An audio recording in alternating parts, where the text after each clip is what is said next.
Subscribe करें और bell दबाएं ताकि कोई खबर रह न जाए।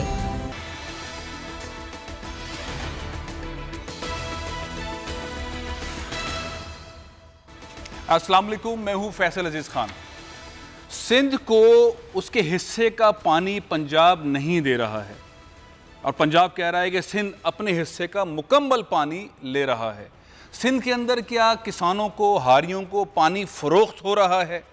इसके साथ साथ बड़ा एक मामला, शिकारपुर के अंदर ये डाकू सियासी हैं या गैर सियासी? एक पुलिस अफसर एक रिपोर्ट लिख गए थे, ऐसा लगता है पूरी रिपोर्ट अमली तौर पर ग्राउंड पर नज़र आ रही है। इसके अलावा बहुत अहम मामला, पाकिस्तान का एक ऐसा इदारा जो ये तय करता है कि आप पाकिस्तानी हैं या नहीं, यानी कि नादरा शनाख्ती कार्ड जारी करता है, पासपोर्ट जारी करता है, उसमें एक बड़ी इन्वेस्टिगेशन जारी है, बड़ी तहकीकाती चीज़ें मैं आपके सामने लेकर आऊँगा। लेकिन सबसे इम्पॉर्टेंट ये कि वज़ीर आज़म पाकिस्तान ने जो कहा था कि घबराना नहीं और मईशत की तरफ, उसकी बेहतरी की तरफ हम आगे बढ़ रहे हैं, चीज़ें बेहतर कर रहे हैं, चीज़ें बेहतर हो रही हैं, वो चीज़ें सच होती दिखाई दे रही हैं। इस सारी चीज़ों के ऊपर हमने देखा था कि एक साहब बहुत पुख्ता तौर के ऊपर हमेशा ये बात करते रहे, मुझे ऐसा लगता था नजूमी हैं, पेशन गोई करते हैं, उनकी बातें लम्हा बलम्हा ठीक साबित होती जा रही हैं। पाकिस्तान के बहुत बड़े बिजनेस टाइकून हैं अकील करीम रेड्डी साहब मेरे साथ इस वक्त मौजूद हैं। अस्सलाम वालेकुम अकील भाई। वालेकुम अस्सलाम। अच्छा, मैं आपसे गुफ्तगू का आगाज़ करने से पहले इमरान खान साहब ने क्या कहा है कौम को, ये सुनवाना चाहता हूँ। क्या कहा इमरान खान साहब ने? देखिए फिर अकील भाई से बात करते हैं। अब पाकिस्तान का जीडीपी आगे बढ़ रहा है, ऊपर जा रहा है, कितना जा रहा है? असद उमर साहब कहते हैं कि पाकिस्तान 4.8 तक जीडीपी ले जाने की सलाहियत रखता है। असद उमर साहब की भी पेशन गोई सुन लीजिए, शायद सही साबित हो। वो एक ज़माना था पाकिस्तान के अंदर, मामला थे कर्ज़ों का, IMF का प्रेशर था, हुकूमत बार बार कह रही थी, पिछली जो हुकूमतें थी उन्होंने हमें फंसा दिया है। लेकिन रफ्ता रफ्ता वो इन्वायरमेंट अब झट गया है और अब चीज़ें आ रही हैं कि अगला स्टेप्स, अगले मामला पाकिस्तान के बहुत अच्छे होने जा रहे हैं। अकील करीम रेड्डी साहब से मैंने कई दफ़ा इंटरव्यू किए, मुलाकातों के अंदर भी वो बहुत पुरअतमाद होते थे। वो कहते थे मैं इमरान खान को जानता हूँ, मैं मईशत को भी जानता हूँ, मैं स्टॉक एक्सचेंज को भी जानता हूँ, पाकिस्तान सही सिम जा रहा है। अकील भाई, आज ऐसा लगता है आपकी सारी बातें ठीक दिखाई दे रही हैं जो आप कह रहे थे, लेकिन सबसे बड़ा सवाल यह है कि आम आदमी, उसकी ज़िंदगी में फ़र्क क्यों नहीं आ रहा? देखें फैसल भाई, चीज़ें पहले ठीक होती हैं, फिर उसको इसके बाद टेक ऑफ होती है, फिर टेक ऑफ होने के बाद आप खुशहाली देखते हैं। तो जब ये गवर्नमेंट आई थी तो मैं आपको यकीन से कहता हूँ कि पॉलिटिकल गवर्नमेंट कभी भी टफ डिसीजन नहीं लेती, और इन्होंने पॉलिटिकल गवर्नमेंट होने के बावजूद भी मॉनेटरी टाइटनिंग में गए। उसकी वजह से इंटरेस्ट रेट बढ़ाने पड़े, उसकी वजह से ग्रोथ के ऊपर इम्पैक्ट आया, उसकी वजह से रुपये इनको डीवैल्यू करना पड़ा, क्योंकि रुपये अगर ओवर वैल्यू रखते हैं तो स्पेंडिंग बढ़ जाती है, आपकी इंपोर्ट बढ़ जाती है। तो इन्होंने रुपये को अंडर वैल्यू किया फॉर द टाइम बिंग, उन्होंने वो टफ टाइम गुजारा, लेकिन इसके रिजल्ट बाद में बहुत पॉजिटिव भी आते हैं। और हमने देखा कि जब उन्होंने टफ टाइम निकाला और जब रुपये को उन्होंने अंडर वैल्यू रखा तो आपकी एक्सपोर्ट बढ़ना शुरू हो गई, आपकी इंपोर्ट कम होना शुरू हो गई, आपके रेमिटेंस बढ़ने शुरू हो गए। क्योंकि जो आदमी पैसा बाहर से भेजता है तो पहले पाकिस्तान की इकोनॉमिक कंडीशन को ज़रूर देखता है, चाहे नॉन रेजिडेंट पाकिस्तानी हो या इन्वेस्टर हो। अब जब लोगों ने देखा कि नहीं, रुपये ओवर वैल्यू नहीं है, रुपये अंडर वैल्यू है, आगे हमें कोई डिवैल्यूएशन का खतरा नहीं है, तो वो उन्होंने पैसे रेमिटेंस भेजना शुरू कर दिया। फिर रोशन डिजिटल अकाउंट में इन्वेस्टमेंट करनी शुरू कर दी। फिर पाकिस्तान में मुख्तलिफ जगहों पर जो लोग लॉकर्स में पैसे रख के बैठे हुए थे वो भी यही देख रहे थे कि पाकिस्तान में, और डॉलराइजेशन की तरफ गए हुए थे, उनको भी पता चला कि नहीं भाई, पाकिस्तान तो अब सही समझ पे जा रहा है, तो आगे तो हालात बेहतर हो जाएंगे। तो फिर वो पैसे उन्होंने भी इन्वेस्टमेंट करनी शुरू कर दी। आपने ये देखा कि एक्टिविटीज़, बिजनेस एक्टिविटीज़ काफ़ी बढ़ गई हैं, एक्सपोर्ट बढ़ी है।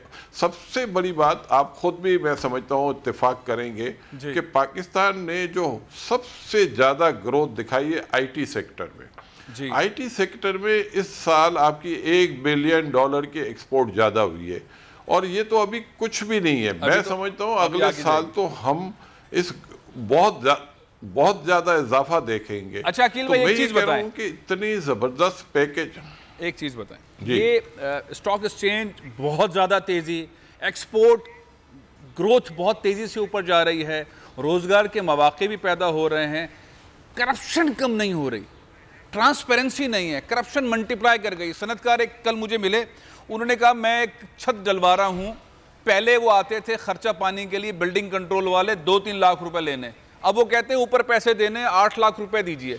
हर मामले में करप्शन है। तो हम तरक्की तो देख रहे हैं जैसा आप बता रहे हैं, और इंशाल्लाह मैं आगे चल के प्रोग्राम में भी आपसे आप मजीद चीजें पूछूंगा, लेकिन करप्शन से कैसे छुटकारा हासिल करेंगे? देखें, आपकी बात 100% ठीक है। हमने अभी तक करप्शन पे काबू नहीं पाया। मैं ये समझता हूँ जब हालात बेहतर होते हैं और तो गवर्नमेंट को सांस लेने का जब मौका मिलेगा, तो उन्होंने अपनी जो कमिटमेंट बिजनेस एक्टिविटीज़ की थी वो पूरी हो रही है। मेरा ये ख्याल है कि जब गवर्नमेंट के साथ हम बैठेंगे तो ये करप्शन भी डेफिनेट कम होगी। ये पॉसिबल नहीं है कि अगर आपने 4 अच्छे काम किए तो 5वां आप छोड़ देंगे, 5वां भी अच्छा होगा। पहली बात ये है कि पहले तो आप क्राइसिस में बैठे हुए थे, क्राइसिस से आप बाहर निकले, अब आप टेक ऑफ पोजीशन में हैं, अब आपके आगे हालात बहुत अच्छे होने जा रहे हैं। अब आपकी ग्रोथ, जो असद उमर साहब तो आपको पता है काफ़ी मोहतात रहते बात करते हैं, एहतियात बरतते हैं। मैं आपको यकीन से कहता हूँ जो फिगर वो नेक्स्ट ईयर के दे रहे हैं ना 4.6, तो ये साल हम क्लोज करेंगे। अच्छा, और दूसरी एक बात मैं आपको बताता हूँ जो बड़ी मज़ेदार बात है, उसको आप ज़रूर सुने। लोग कहते हैं कि फजिंग है फिगर्स में, तो मैं आपको फैसल भाई एक बात बता दूं, हाँ फजिंग होती है नीचे दिखाने में। अगर कोई आदमी सीमेंट की सेल ज्यादा दिखा रहा है और जाली दिखा रहा है तो इसका मतलब उसने टैक्स जेब से देना है। कोई बंदा आके कहता है कि मैंने गाड़ियां ज्यादा बनाई है तो क्या वो जेब से टैक्स देगा? तो हमारे मुल्क में ये तो हमने सुना है कि हम अंडर एस्टिमेट करते हैं, कम चीजों में पहली बार ज्यादा बताते हैं, कम बताते हैं। तो ज्यादा कौन बताएगा उसके पास, क्या डबल टैक्स देगा वो लोगों को? तो ये पॉसिबल नहीं है। लोगों को ये अंडरस्टैंड करना पड़ेगा। और एग्रीकल्चरिस्ट भी पैसे बना रहे हैं, उनका बाइंग पावर बढ़ा है। आप देखें जितनी सेल हो रही है रूरल एरिया में ज्यादा हो रही है अर्बन एरिया के मुकाबले में। तो हमें सिर्फ एक बात जहन में रखनी चाहिए कि ये मुल्क तरक्की कर रहा है, चाहे वो अपोजिशन हो या गवर्नमेंट हो, इनको भी मिल के बैठे, आप इसके इख्तिलाफात खत्म करें, आगे आए, मुल्क अच्छा, को आगे जाने आप दें। कई दफा अकील भाई ये कहते जाएगा हम सबका आप कई बार ये कहते रहे कि पाकिस्तान की रीढ़ की हड्डी कराची है, कराची की मईशत है, कराची के मसाइल हैं, कराची की सनतें हैं, कराची को अगर आप ठीक नहीं करेंगे पाकिस्तान आगे टेक ऑफ नहीं कर सकता। आप भी कहते रहे, बहुत सारे और लोग भी कहते रहे। ये सारी जो सूरत हाल है इसके अंदर कराची तो इमरान खान साहब के लिए नो गो एरिया है। वो ये तशरीफ भी नहीं लाते, यहाँ रात को एक बार भी रुके भी नहीं हैं। सिंध हुकूमत 18वीं तरमीम की वजह से वफाक की कोई बात मानती नहीं, बल्कि सिंध हुकूमत ने तो ऐसा माहौल बनाया हुआ है कि रात को 8 बजे के बाद कोरोना जिन आ जाएगा, वो आपको पकड़ के ले जाएगा। ऐसा सन्नाटा, और पुलिस ने ऐसा एनवायरनमेंट किया हुआ है। पूरा पाकिस्तान एक तरफ, सिंध का शहर कराची, इसका एनवायरनमेंट बिजनेस कम्युनिटी के लिए, इसके हवाले से इमरान खान साहब क्या सोच रहे हैं? आपकी इतनी मुलाकातें होती है, आखिर कभी तशरीफ लाएंगे, रुकेंगे कराची में, 18वीं तरमीम को हल करेंगे, कोई कराची वालों के लिए भी कुछ करेंगे? देखिए मैं आपको बताता हूँ, प्राइम मिनिस्टर की सारी कमेटियाँ उठा के देखे, सबसे ज़्यादा रिप्रेजेंटेशन कराची वालों की है।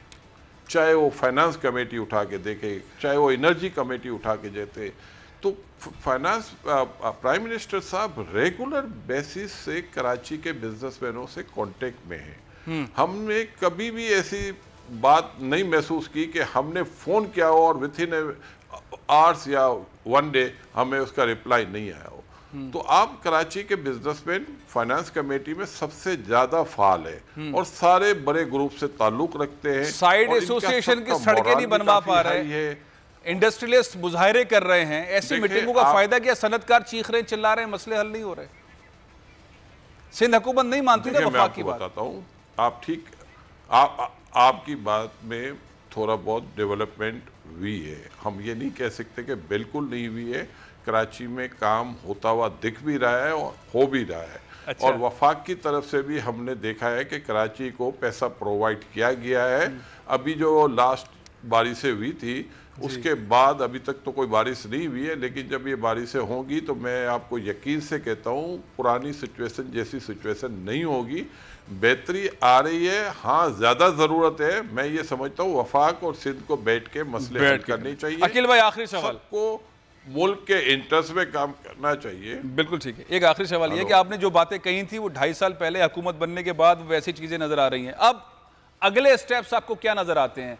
क्या मीडिया वाले लोग जो हैं उनकी तनख्वाहें बढ़ जाएंगी? मीडिया वाले लोग 100 रुपये अगर लेते थे तो 50 रुपये 30 रुपये ले रहे हैं, और भी बहुत सारे मजदूरों के पैसे नहीं बढ़ रहे हैं, मईशत इश्तिहार मिलना शुरू होंगे, सूरत हाल तब्दील होगी। अगले 2.5-3 साल में पाकिस्तान किस सिम जाएगा? गारमेंट्स में आगे जाएगा, स्टॉक ऊपर जाएगी, रोजगार के मौके लगेंगे, IT इंडस्ट्री में आगे जाएंगे? नेक्स्ट 2.5 ईयर्स में पाकिस्तान में क्या होने वाला है? मैं आपको बताता हूँ, हाउसिंग में डिमांड है, टेक्सटाइल में डिमांड है, होम टेक्सटाइल में डिमांड है, IT में डिमांड है, टूरिज्म साइड पे लोग काफ़ी एक्टिव होते जा रहे हैं। सिर्फ और सिर्फ जो इस वक्त गवर्नमेंट को फोकस करने की ज़रूरत है, इलेक्ट्रॉनिक मीडिया, प्रिंट मीडिया और टूरिज्म, ट्रांसपोर्ट। क्या ये कोविड की वजह से बहुत ज़्यादा इफेक्ट हुए हैं। और मैं आपको बताता हूँ कि जो इलेक्ट्रॉनिक मीडिया का इस वक्त सोशल मीडिया ने उसको थोड़ा सा ज़्यादा तंग किया हुआ है, लेकिन मुल्क में नए ब्रांड बन रहे हैं। हर किस्म का इस वक्त ब्रांड पाकिस्तान में बन रहा है, चाहे वो खादी है, चाहे वो आइडिया है, चाहे वो आप उठा के देखें निसार टेक है, सफायर है। देखिए, पहले पाकिस्तान में ब्रांड होते नहीं थे, ये बात सही। अब हर दूसरा ब्रांड पाकिस्तान में बन रहा है। हर किस्म के लोग पाकिस्तान में आ रहे हैं, कॉटेज इंडस्ट्री में आ रहे हैं, और कॉटेज इंडस्ट्री के लिए गवर्नमेंट ने पॉलिसी बनाई है, टेक्सटाइल के लिए बनाई है, IT के लिए बनाई है, एग्रीकल्चर के लिए बनाई है। तो देखो भाई, जो चीज़ इस वक्त हम देख चुके हैं और जो अगले 6 महीने में आप सबको यकीन नहीं आएगा, हर जगह खुशहाली पहुंच गई होगी, क्योंकि कोविड भी अब काफ़ी नीचे आया हुआ है, वैक्सीनेशन भी बड़ी तेज़ी से हो रही है और इसके रिजल्ट भी हमें अच्छे मिलेंगे। सिर्फ एक चीज़ मैं बता दूं कि ये जो हमने जब से मास्क पहनना शुरू किया है, आप ये देखें बीमारियां भी कम हो गई है। कोविड अपनी जगह पे है, लेकिन ये चलते फिरते नज़ला, जुकाम, खांसी, इससे लोगों को निजात मिल गई है। तो अपनी एहतियात हम करेंगे तो फिर इसका फ़ायदा भी पहुंचेगा। तो मैं समझता हूं कि अगर हेल्थ पॉइंट ऑफ व्यू से कोई अगर आप एहतियात कर रहे हैं तो उसको करनी भी चाहिए, उसमें कोई ऐसी बात नहीं है। लेकिन सिंध गवर्नमेंट को भी एहतियात करनी चाहिए कि कोई ऐसा टाइम देना चाहिए लोगों को ताकि लोग रश भी ना हो और अपने कारोबार भी कर सके। और ये भी मैं समझता हूँ रात को 8 बजे जो है कोरोना का दिन सड़कों पे ना निकले सिंध हुकूमत का। बहुत बहुत शुक्रिया, बहुत बहुत शुक्रिया। एक बार मैं ये कह रहा हूँ, देखें एक बात मैं कह दूं, जितना टाइम आप बढ़ाएंगे ना इतना रश कम होगा, जितना टाइम आप कम करेंगे इतना रश बढ़ेगा। आपने इतनी बड़ी बात कह दी है मुराद अली शाह साहब ने। अगर बिलावल भुट्टो जरदारी साहब ने सुन ली, अकील भाई की सारी पेशन गोइयां सही होती हैं। मुराद अली शाह साहब, बिलावल भुट्टो जरदारी साहब, एक बार उन्होंने फिर मशवरा दिया है, आप टाइम बढ़ा दीजिए, कोरोना के जिन को छोड़ दीजिए, कोई टेंशन नहीं है, बहुत अच्छे हालात। शुक्रिया अकील भाई एक बार फिर वक्त देने का। एक और मामला है, बहुत संजीदा मामला है। एक बड़ी इन्वेस्टिगेशन पाकिस्तान के किस ऐसे इदारे के खिलाफ जारी है। बहुत सारी गिरफ्तारियां हुई हैं पूरे पाकिस्तान में। 50 से 60 नादरा के ऑफिसर्स अमले को गिरफ्तार किया गया है। इल्ज़ाम यह है कि तकरीबन 80,000 से ज़ायद गैर मुल्की ईरानी, बंगाली, अफगानी, बर्मी, इन बाशिंदों को पाकिस्तानी पासपोर्ट और शनाख्त कार्ड जारी हुए हैं, जिन्होंने मुख्तलिफ ममालिक में जाके पाकिस्तान को बदनाम किया है। वो जेलों के अंदर हैं, गिरफ्तार हैं, यहाँ से निकल गए, उनका कोई ताल्लुक पाकिस्तान से नहीं है, लेकिन नादरा के सिस्टम के थ्रू ये गए हैं। बड़ी इन्वेस्टिगेशन है, बड़ी गिरफ्तारियाँ हुई हैं। एक और मामला भी है कि सुना यह जा रहा है कि हुकूमत सोच रही है कि ज्वाइंट इन्वेस्टिगेशन टीम बनाई जाए।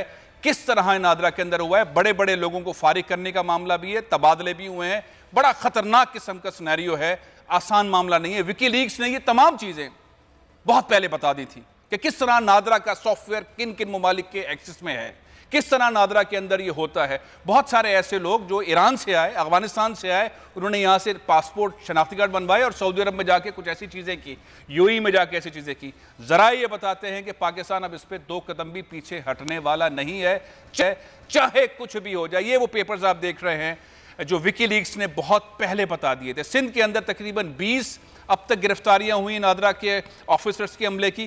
पूरे पाकिस्तान में तकरीबन 60 से ज़्यादा हो चुकी हैं।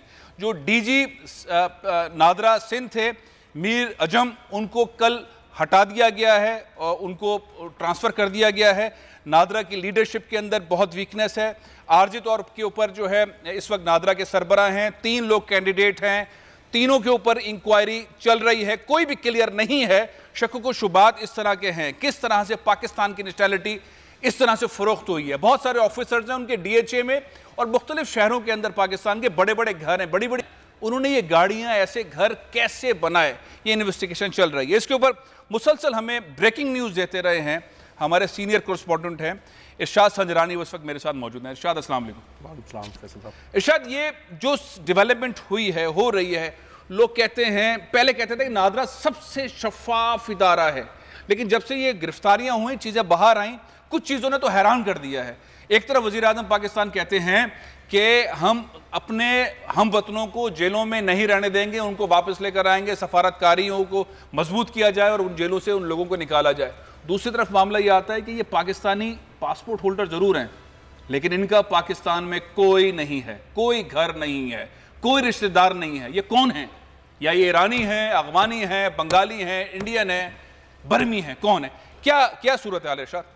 बिल्कुल फैसल साहब, ये बहुत अहम तरीन मामला है। जैसे आपने कहा कि नादरा जो है ये फ़ैसला करता है कि ये शनाख्त पाकिस्तानी होने की हमारी शनाख्त जो है उसकी जो वेरिफिकेशन करता है कि ये पाकिस्तानी हैं। यानी मामला असल में ये है कि रमज़ान का दूसरा अशरा था जब से पाकिस्तान के सबसे आला अहम हसास इदारे ने जब ये तहकीकात शुरू की। है मामला है गैर मुल्कियों को शनाख्ती कार्ड जारी करने का।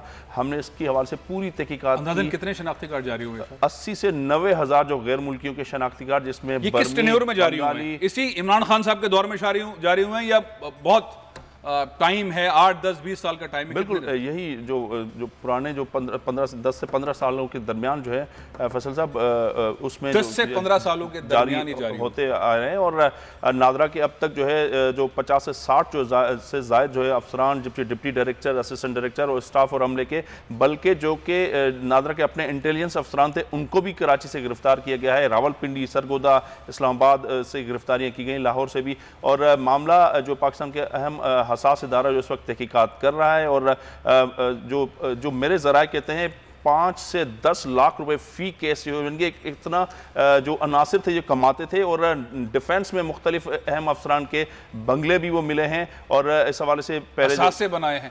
यानी कि एक पासपोर्ट, पाकिस्तानी पासपोर्ट बनवाने की कीमत 5 लाख रुपए, शनाख्ती कार्ड 5 से 10 लाख, 5 से 10 लाख। तो ये बड़ा मामला था। हमने फिर इसमें तो ये होता क्या है? सिस्टम तो हमारा कहते हैं कि इतना मजबूत है कि आम पाकिस्तानी तो रुल रहा है। वो कहता है कि अगर अब्बा का नाम सही नहीं लिखा हुआ, मोहम्मद दीन है, और वो मोहम्मद दीन के अंदर MU है या फलाना है, तो वो लिखा नहीं हो सकता, सिस्टम के अंदर नहीं आ सकता।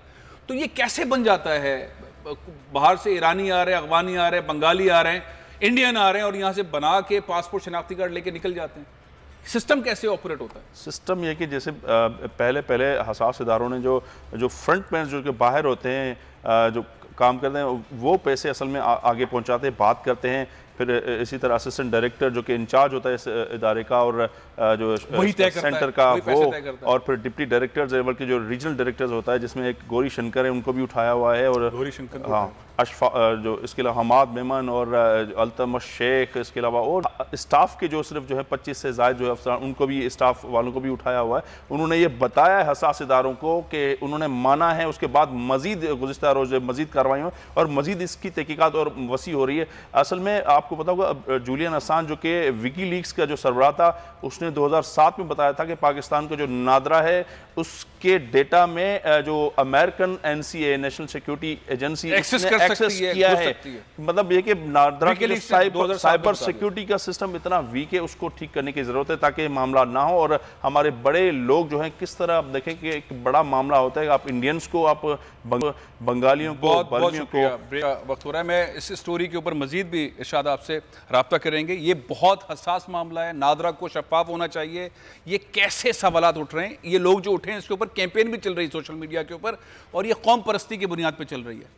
ये पाकिस्तानियत की बुनियाद पर नहीं चल रही। इसको देखने की ज़रूरत है। ब्रेक ले रहा हूँ, ब्रेक के बाद हम बात करेंगे कि डाकू राज जो है सिंध के अंदर, ये सियासी है, गैर सियासी है। और पुलिस, अगर एक पुलिस ऑफिसर ठीक काम नहीं कर रहा, उसका ट्रांसफ़र करेंगे या उसे लाइन हाजिर करेंगे? ये कैसी पुलिसिंग हो रही है? ये पंजाब पुलिस, सिंध पुलिस, इसमें इतना बड़ा फ़र्क क्यों है? इस ब्रेक के बाद बात करेंगे।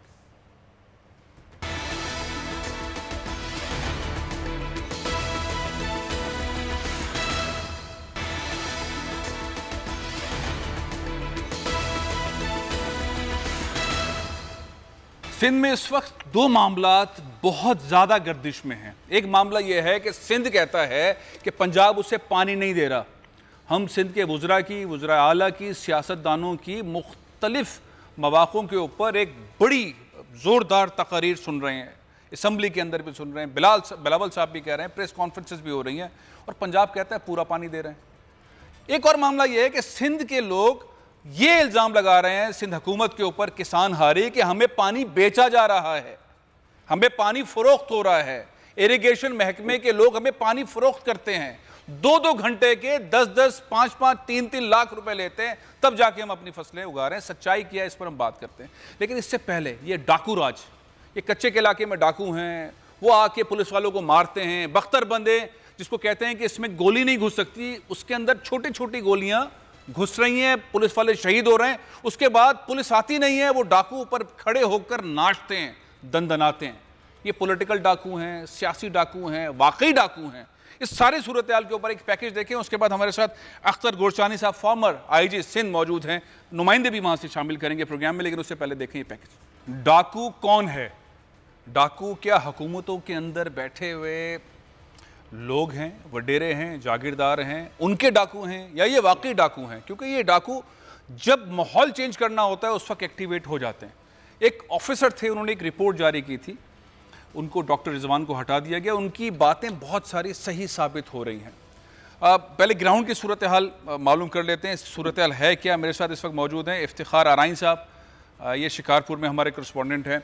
इफ्तिखार, क्या सूरत हाल है? ये डाकू जो हैं वो वाकई डाकू हैं या सियासी कारकुन हैं? अब तक कितने पकड़े गए हैं? पुलिस इनसे डरती क्यों है? क्या है ग्राउंड पे सूरत हाल? जी बिल्कुल फैसल अजीज खान, ये जो डाकू हैं ये सियासी डाकू हैं यहाँ पर। और जिस तरह से पिछले दौर में होते थे, पिछले वक्तों में होते थे, डाकू जो है वो जराइम पेशा अनासिर जो होते थे वो खुद साख्ता जो होते थे डाकू होते थे। लेकिन अभी ने मुकम्मल तौर पर यहाँ पर सियासी पुष्ट बनाई होती है। ये इलेक्शन में उनके लिए काम करते हैं।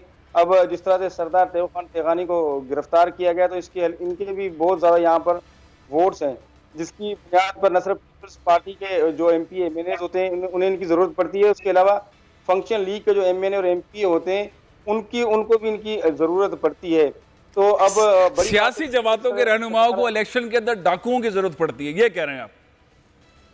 हाँ जी बिल्कुल, और उन्हें ये इस्तेमाल करते हैं, और ये जब ऑपरेशन होते हैं तो ये उनके बंगलों पर पाए जाते हैं, क्योंकि हम वहाँ पर फुटेज नहीं बना सकते। एक मिनट रुकें, अब एक मिनट रुकें। हमारे ब्यूरो हेड हैं शाहिद अली, बहुत सीनियर जर्नलिस्ट हैं, पूरे तकरीबन उस सारे सिंध के एरिया को देखते हैं, शिकारपुर, घोटकी, जैकाबाद। शायद ये डाकू सियासी हैं, ये डाकू उस वक्त एक्टिवेट होते हैं जब इनकी ज़रूरत होती है। अचानक से मीडिया पे पुलिस वीक रहती है, पीछे नज़र आ रही होती है, पुलिस वालों के ट्रांसफर उस दौरान होते रहते हैं, पुलिस वालों की तो लाशें नज़र आती हैं शहीद शहादत की, डाकुओं की लाशें नज़र नहीं आती, लेकिन स्टेटमेंट आते हैं कि हमने इतने डाकू मार दिए। ग्राउंड पर यही सूरत हाल है जैसे इफ्तिखार आराई कह रहे हैं, या मुख्तलिफ है? देखिए, यहाँ पर सिंध में जो है वो हमेशा से क्रिमिनल एलिमेंट को जो है वो हर सूरत हाल में इस्तेमाल किया जाता है। यहाँ पर जितने भी मतलब सियासतदान हैं उनकी अक्सरियत जो है वो अक्सर और बेशतर क्रिमिनल जितने एलिमेंट्स हैं उनको इस्तेमाल करती है, और इस हवाले से जो है वो अक्सर और बेशतर जो है वो सूरत हाल सामने आती रहती है। अब मसला ये है यहाँ पर कि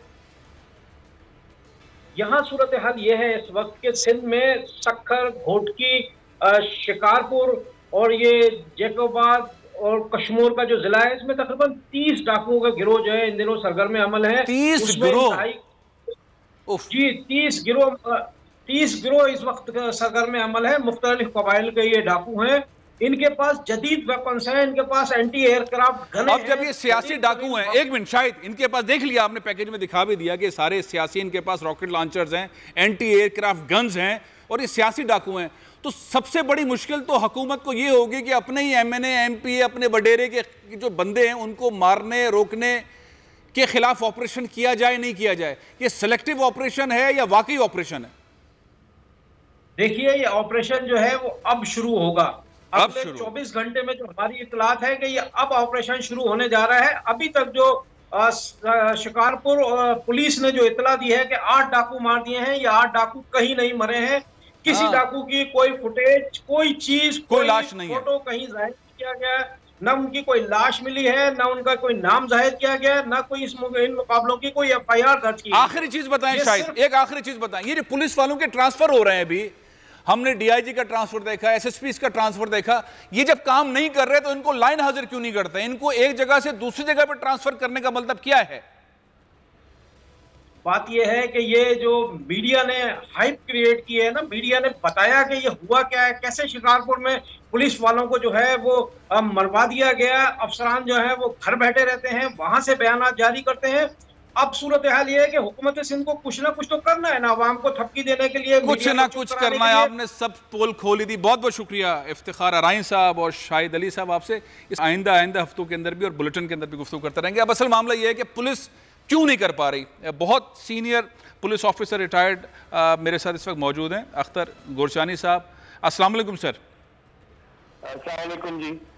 सर, ये सूरत हाल आपके तो फिंगर टिप्स पे होगी कि किस तरह से पुलिस चल रही है। मैं एक सवाल सिर्फ आपसे जानना चाहता हूं कि अगर कोई ऑफिसर SSP परफॉर्म नहीं कर रहा, DIG परफॉर्म नहीं कर रहा, तो उसको बजाय ट्रांसफर करके दूसरे शहर में SSP लगाने के उसके खिलाफ एहतसाब क्यों नहीं होता कि तुम परफॉर्म नहीं कर रहे, तुम SHF परफॉर्म नहीं कर रहा, एक थाने से उठा के दूसरे थाने में, एक डिस्ट्रिक्ट से उठा के दूसरे डिस्ट्रिक्ट में, ऐसा क्यों है सर?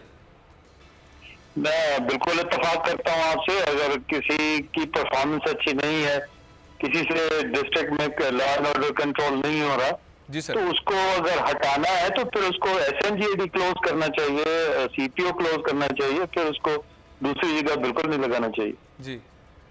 तो ये जो इस वक्त सिंध के अंदर पुलिस सिंह काम कर रही है, हम इस वक्त सुन रहे हैं, लोग जो है ना वो याद कर रहे हैं कलीम इमाम को, AD ख्वाजा को। लोग पूछ रहे हैं कराची पुलिस चीफ इन्होंने क्यों अपने आप को सरेंडर किया, क्यों इन्होंने पोजीशन छोड़ दी?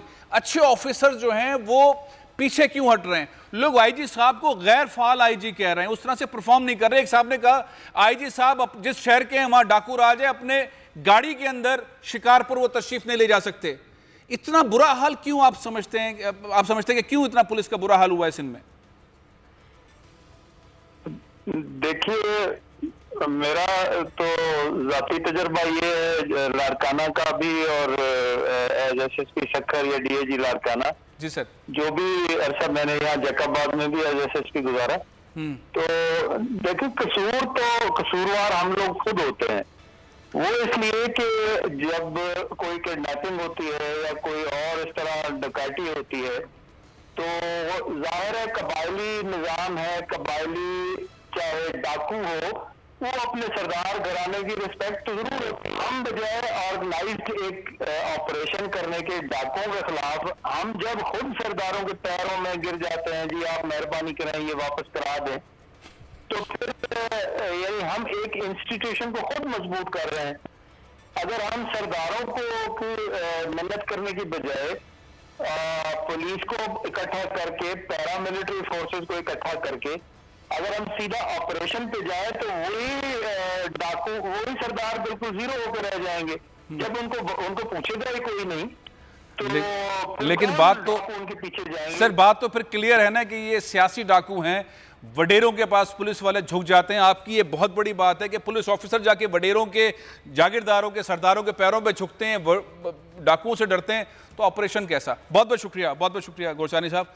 बड़ा है, खुल के कह रहे हैं हमारे नुमाइंदे जो वहाँ पे कॉरेस्पोंडेंट है, वो कह रहे हैं कि डाकू राज जो है वो पॉलिटिकल है। साबिक IG साहब भी यही बात कह रहे हैं कि ऑफिसर जाके वडेरों के पैरों में झुक जाते हैं। सूरत हाल क्लियर है, सूरत हाल में कोई भाम नहीं। एक और मामला जो मैंने जिक्र किया था, सिंध कहता है पंजाब को आप हमें पानी नहीं दे रहे, पंजाब कहता है हम पूरा पानी दे रहे हैं। एक साहब हैं, बड़े दिलेर साहब हैं, गाड़ियों की कोई भी रेस हो जबरदस्त अंदाज में जीतते हैं। नादिर मक्सी साहब चंद दिनों उन्होंने असेंबली में खिताब किया और उन्होंने पोल खोल दी। एक तरफ सीएम बिलावल साहब और वुज़रा कि पंजाब हमें पानी नहीं दे रहा, दूसरी तरफ नादिर मक्सी जिनकी बड़ी शोहरत है, जरदारी साहब के दोस्त भी हैं, उन्होंने कहा कि भाई खुदा के वास्ते चेक करो, हमारे लोगों को पानी नहीं मिल रहा, पैसा ले रहे हैं इरिगेशन के लोग। क्या कहा उन्होंने असेंबली में, जरा सुनिए। नादिर मक्सी साहब को सियासत में खरा शख्स कहते हैं। ये एक बड़े स्पोर्ट्समैन है पाकिस्तान के लिए, पाकिस्तान में, पाकिस्तान से बाहर भी बेहतरीन कार रेसिंग करते हैं। तकरीबन इन्होंने सारे ट्रॉफीज पाकिस्तान की जीती हुई हैं, बहुत कम बोलते हैं, लेकिन अभी जो बोले हैं उसके बोलने के बाद पीपल्स पार्टी के किसी रहनुमा ने इनकी बात की तरदीद नहीं की है। शैला रजा साहिबा मेरे साथ मौजूद हैं, बहुत सीनियर रहनुमा हैं, वजीर भी हैं। अस्सलाम वालेकुम। वालेकुम अस्सलाम। अच्छा शैला बाजी, सूरत हाल ये है कि लोग पानी वाले मामले में जो इस वक्त चल रहा है, पंजाब और सिंध वाला मामला और सिंध और किसान वाला मामला, इसके अंदर कंफ्यूज हैं। ज़रा सा समझाइएगा कि पंजाब किस जगह पे सिंध को कितना पानी नहीं दे रहा, और दूसरा मक्सी साहब के इस शॉट के ऊपर भी कमेंट कीजिएगा प्लीज़। अच्छा देखें, दो बातें हैं जी। एक तो ये है कि मेरे पास कोई चीज़ आ जाए और फिर मुझे जिन लोगों में तकसीम करनी है, मेरा और उनका झगड़ा हो, तो वो तो सूबे के लोग मिलके उसको रिजॉल्व कर लेंगे। अब बात यह है कि जो चीज़ आनी है वो ही नहीं आ रही, तो सूबे का झगड़ा भी बढ़ेगा, क्योंकि जिनके हाथ में इख्तियारात हैं वो ये समझेंगे कि इनके पास आ गई और ये मिल नहीं रही। लेकिन पानी का मसला इसमें बड़ा मुख्तलिफ है। हमें ये देखना होता है कि अभी तक हमारे पास जो हमारी मुस्तकिल बात चल रही है उसमें काला बाग पर जो पानी है उसकी परसेंटेज 10% प्लस है जी। चश्मा पर 19.12% माइनस में है जी, और तौसा पे -14.26 है जी। और टोटल जो शॉर्टेज है जी इस तरह पंजाब में वो -9.01 है जी। अब हम पे ये इल्ज़ाम लगाया जा रहा है कि आपने सक्खर से कोटरी तक का जो रास्ता है उसमें जो वाटर कोर्सेज हैं उसमें आप बेईमानी कर रहे हैं। अब मसला ये है कि सक्खर में तो जब ही पानी पूरा आएगा ना, जब गुड्डू पे पहले पानी रिसीव होगा, तो गुड्डू पे जो शॉर्टेज है वो 40%। अच्छा। और जो सक्खर में जो है वो 37% जो है वो शॉर्टेज है। फिर कोटरी पे जो है वो 60.6% शॉर्टेज है। तो अगर मुझे गुड्डू पे ही पानी नहीं मिला तो आगे कैसे जाए? तो आगे किस तरह जाएगा? आपने कहा गुड्डू में 40%, कोटरी में 66 पॉइंट कम पानी मिल रहा है, इसलिए ये मामला है। मक्सी साहब क्यों कह रहे हैं कि पानी है और वो फरोख्त हो रहा है? देखिए, दूसरी जो बात है वो ये है कि जो मुझे कहनी है जी जी प्लीज, कि हमारी सिंध जो है वो एग्रीकल्चर में एक अपना मुकाम रखा है पाकिस्तान के एग्रीकल्चर में जी जी। और अच्छी खासी परसेंटेज 24% तो शायद फलों की है, फिर अजनास की, दालें वाले जिसमें आती है वो उसमें सिंध का एक हिस्सा है कि और ज़राअती के ज़रिए जो है इस वक्त भी और माजी में भी हमें आगे बढ़ना है, क्योंकि दो चीज़ें हैं, लाइव स्टॉक और एग्रीकल्चर, जो इस कोविड में जितनी हम बेहतर करेंगे हमें होगा। अब खरीफ की जो फसल है सिंध में उसमें 10 मई तक जी 3.421 मिलियन एकड़ फीट पानी चाहिए था। नहीं, वो तो आपने बात कर ली। मैं तो सिंपल पूछना चाह रहा था, ये मक्सी साहब क्यों नाराज हैं? मैं इनसे पूछ लेता हूँ, हमारे फिरदौस शमीन मक्सी साहब। मैं आपकी तरफ आता हूँ ना, मेरे पास टाइम इतना नहीं है, मैं चाहता हूँ दोनों बराबर का टाइम जी प्लीज। मेरा एक ही जुमला है जी प्लीज प्लीज। और 3.421 मिलियन एकड़ फीट पानी खरीफ की फसल को मिलना चाहिए, लेकिन पानी मिला है 2.477 मिलियन एकड़ फीट। तो अगर फसल को ही नहीं मिल रहा तो कहाँ चोरी हुआ? ये तो टोटल पूरे सिंध के लोग जो ग्रोअर्स हैं, जवाब बिल्कुल आ गया, बिल्कुल आपका पॉइंट आ गया। आप डिसएग्री कर रही हैं मक्सी साहब की बात को। नहीं है तो मैं क्या करूं? बिल्कुल सही। अच्छा आ जाएं फिरदौस शमी नकवी साहब, ये आपने गुफ्तगू सुनी है, एक मामला डाकुओं वाला चल रहा है, एक पानी वाला चल रहा है। पानी वाला बहुत सेंसिटिव है। जब किसान यूट्यूब पे चीजें डाल रहे थे लोग उसको संजीदा नहीं ले रहे थे, लेकिन जब से नादिर मक्सी साहब ने असेंबली के अंदर बात की है बहुत संजीदा हो गई है कि सिंध के इरिगेशन डिपार्टमेंट के लोग किसानों को पानी बेच रहे हैं, पैसा लेके बेच रहे हैं।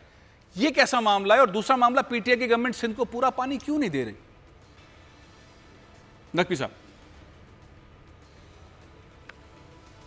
साहब की आवाज नहीं आ रही है। मैं और बात करती हूँ। क्या ये नादिर साहब की जो बात है, जी प्लीज, करंट सेशन में जो अभी पिछले जुमे से हो रहा है उसमें तो नादिर साहब आए नहीं है। अच्छा, मैं आपको दोबारा सुनवा देता हूँ, मैं आपको क्लिप भेज भी दूंगा। नहीं, मैं आपसे ये नहीं कह रही हूँ। जी ये इंटरनली सिंध में मामला होता है जी, लेकिन जब पानी आ जाता है तो मसला नहीं होता। नादिर साहब तो 8-10 सेशन हो चुके हैं, पिछले जुमे से शुरू हुआ था, कल जुमा था, उसमें आए नहीं है असेंबली में। अच्छा, शमीम नकवी साहब आपको आवाज आ रही है सर मेरी? फिरदौस शमीम नकवी साहब जो कि बहुत सीनियर रहनुमा है पीटीआई के, सारे मामले को देखते हैं, सिंध असेंबली में भी बहुत अपना एक नुक्ता नज़र रखते हैं। नकवी साहब आपको आवाज़ आ रही है सर?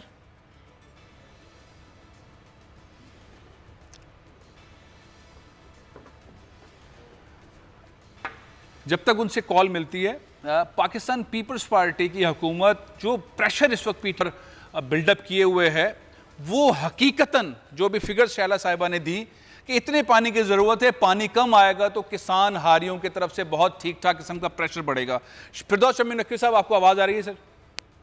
जी भैया, आपकी आवाज़ आ रही है? जी, मेरा सवाल आपने सुन लिया था, मैं चाहता हूँ आप जवाब दीजिए। जी, मैंने आपका सवाल सुना था। पहली चीज़ तो ये है कि सबसे बड़ी बात कि शैला से पूछे ये फिगर्स कहाँ से दे रही, इससे कि या तो इरसा वालों पे ये एक्यूजेशन कहें कि इरसा की फिगर्स गलत है, और मैं समझता हूँ कि अभी ये चैलेंज की जरूरत है। इरसा ने क्लियरली कहा है बर्फ कम पिघली है, ओवरऑल शॉर्टेज ऑफ वाटर है, पंजाब के अंदर 27% शॉर्टेज हुई है, 17% सिंध में हुई है, ओवरऑल 22% शॉर्टेज हुई है। शॉर्टेज होने की वजूहत जो हैं वो मेरे ख्याल से पूरा पाकिस्तान जानता है कि हमने ओवर द ईयर्स अपना जितना वाटर सरप्लस था, क्योंकि हमने कोई रिजर्वॉयर्स बनाए नहीं है, वो हम डिप्लीट करते जा रहे हैं और हम पानी की किल्लत के इस तरह पॉवर्टी में। बात सारी ये कि मैं पहले बहैसियत सिंधी ये कह सकता हूँ कि सिंध को उसका एक एक कतरा है, और अगर कोई सूबा इसके ऊपर मना करता है तो हम जो है सिंध के लिए बहुत अच्छी। उसके साथ साथ ये भी अफसोस के साथ कहना पड़ता है कि सिंध ने बलोचिस्तान का 61% पानी चोरी किया। ये भी जायज नहीं है। अगर करते हैं कोई हमारा पानी चोरी कर, तो ये इतना ही जरूरी है कि हम भी किसी का पानी चोरी ना करें। फिर बात सारी ये कि ये कोई नई बात नहीं है, सारा सिंध जानता है, और ये जानते हैं कि भल सफाई नहीं होती, लाइनिंग ऑफ कैनाल्स का मसला बेतहाशा खराब चल रहा है, इरिगेशन का वो महकमा है जिधर लाखों करोड़ों रुपए कमाए जाते हैं, और उसी का माजी में नादिर साहब जिक्र कर रहे थे। शैला सही कह रही है, ये जो आपका क्लिप है वो इस सेशन का देंगे, वो पिछले सेशन का है, लेकिन उस वक्त भी किसी ने जवाब नहीं दिया था, वो आपकी ऑब्जर्वेशन बिल्कुल दुरुस्त है। अब भी जवाब नहीं, मसला शक है। हाँ। अब भी जवाब नहीं है। इससे कि अगर आप देखें इनके जो ताकतवर जिम्मेदार हैं, जो सियासी लोग हैं, उनकी जमीनों पर पानी कम होता है। जरा मैं आप जाके वीडियो देखें, हमने ड्रोन से तस्वीरें खिंचवा के फिल्में बना के दिखाई हुई हैं, आप कहेंगे वो भी भेजी जाएंगी। अच्छा, तजवीज बताएं किस तरह से दोनों सूबों के दरमियान, नकवी साहब तजवीज बताएं किस तरह से सिंध के लोगों के अंदर से ये चीज निकले कि नहीं पंजाब पानी नहीं दे रहा, और इंसाफ के तहत सिंध को सिंध का हिस्सा मिले। मेरे लिहाज से इसका वाहिद हल जो था वो टेलीमेट्री, और ये टेलीमेट्री सिस्टम सिंध गवर्नमेंट खुद भी लगा सकती थी कि हमें इतना पानी मिल रहा है। और बाकी भी मुझे जहां तक मैंने ये सवाल पूछा इरसा के चेयरमैन से, उन्होंने ये कहा कि टेंडर हो चुके हैं और 1 साल के अंदर अंदर ये टेलीमेट्री सिस्टम लग जाएगा, उसके बाद this should become non fund. आज भी अगर आप चाहें तो सैटेलाइट जो के जरिए भी कैलकुलेट हो सकता है, और दुनिया की बेतहाशर एजेंसीज जो हैं ये डाटा आपको देने को तैयार होती है। सिंध गवर्नमेंट परचेज करके जो जो क्लेम कर रही है वो साबित करे। मैं समझता हूँ कि पानी सबका हक है। वैसे मुझे अगर फैसला करने को तो मैं तो पैदावार के लिहाज से पानी डालूं। अच्छा, ये क्या पॉसिबल है कि इरसा के लोग आके ऑफिशियल डॉक्यूमेंट शेयर कर लें, प्रेस कॉन्फ्रेंस कर लें? पीटीआई की हुकूमत है, दो सूबों के दरमियान बड़ा संजीदा मामला चल रहा है, इसको सॉल्व करने के लिए कोई इक़दाम किया जाए? ये कल ही आपको तो मैं आज भेज देता हूँ, आप मुझे ईमेल एड्रेस भेज दीजिए अपना, और बाकी जो है प्रेस कॉन्फ्रेंस वो हम इंशाल्लाह कल कर लेंगे, कोई मसला। चलें, बहुत बहुत शुक्रिया, बहुत बहुत शुक्रिया शैला रजा साहिबा, बहुत बहुत दौद शमीम नकवी साहब। मामला इस तरह का होना नहीं चाहिए। वज़ीर आज़म को फौरी तौर पर इरसा के जो भी ओहदेदारान हैं उनको हिदायत देनी चाहिए कि ये डेटा शेयर करें। ये मामला ठीक नहीं हो सकता क्योंकि ज़रई मुल्क है। सिंध के अंदर एक अजीब खौफजदा का इन्वायरमेंट है कि पंजाब से पानी नहीं आ रहा है, पंजाब हमें पानी नहीं दे रहा है। दूसरा मामला ये है कि ये भी इल्ज़ाम है कि इरीगेशन जो है बहुत सारे किसानों को, हारियों को पानी नहीं दे रहे। इस मसले को हल करना है इमरान खान साहब ने और बिलावल भुट्टो ज़रदारी साहब ने। प्रोग्राम ये ख़त्म कर रहा हूँ। कल आपके सामने एक बहुत ज़बरदस्त किस्म का एक डॉक्यूमेंट लेकर आऊँगा कि पूरे पाकिस्तान में कौन सा ऐसा ज़िला है जिसके हज़ारों लोग मतलूब हैं, अदालतों को, पुलिस को मतलूब हैं। हैरान रह जाएंगे आप। लाड़काना एक अखबार के अंदर, बड़ा अखबार है, उसके अंदर 15 पेजेस छपे हैं, उनके नाम, उनके शनाख्ती कार्ड, उनके एड्रेसेस। कल आपके सामने तहकीकाती रिपोर्ट पेश करेंगे। इजाज़त दीजिए, अल्लाह हाफ़िज़।